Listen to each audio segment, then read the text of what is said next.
ishchilarimiz mana stariyamizni ham olib ketyapmiz.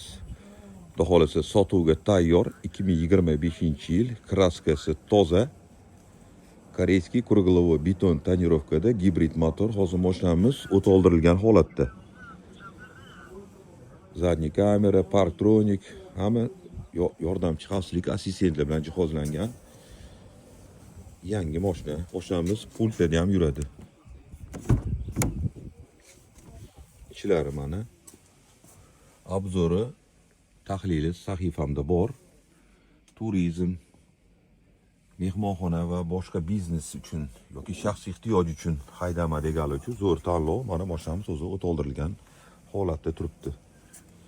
2025-yil 2-oy. Narxini $52,000 qo'yganmiz. Ya'ni ustida kelishadigan joyi bor. Ko'ryapsiz, eng so'nggi pokoleniyasidan biri. Videoga like bosib, tanishaga ulashib qo'ying, chunki bu stariyadan O'zbekistonda hozir sotuvda sanoqli.